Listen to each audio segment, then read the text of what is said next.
And if I could just also salute the can I take this? If I could salute the Vice President of South Sudan for his commitment and his constant guidance to us. It is a great privilege for me to say a few words, and it's very important for me to show you that our country stands with you. I am an ambassador. I'm not a man of God. I was always taught as a little boy not to speak in church.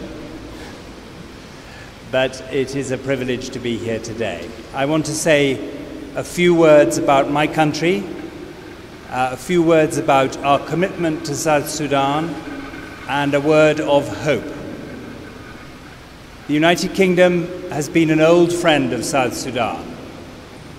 As many of you of a certain generation know, we were here in Juba.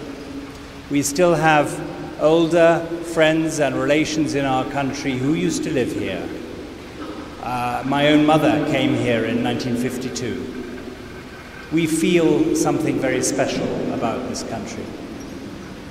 But it is a very much greater thing than that for us, than the generational question.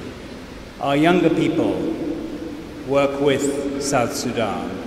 Our younger people in our churches, our younger people in our civil society, in our non-government organizations, work with your country and feel passionately about it.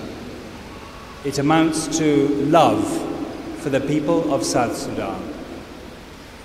And I wanted to say that because it explains to me why we are here, and I try to convey that message to my South Sudanese friends. We do support the politics of this country. We support the leaders who want to bring peace, the leaders who want to bring principled behavior to this country. But our assistance and our commitment is towards the people of South Sudan. We are increasing what we are giving for the humanitarian crisis here, of course. We are continuing to support education in this country, of course.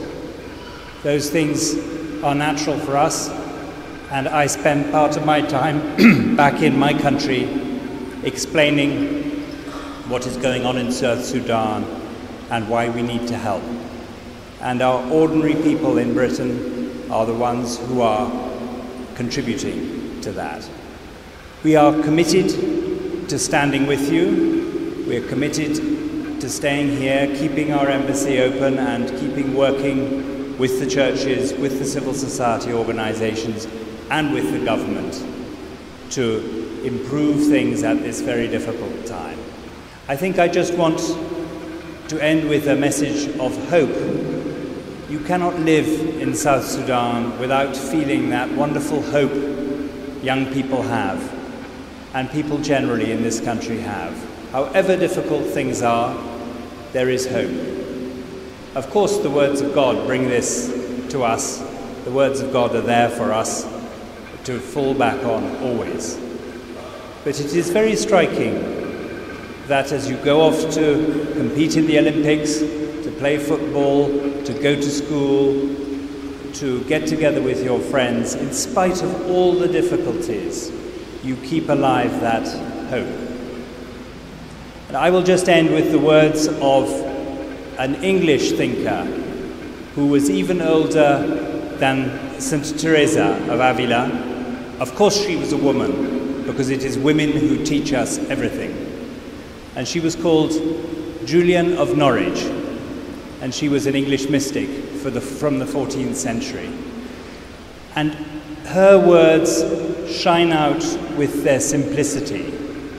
She said, "All shall be well," and then all shall be well. That's what we pray for your country.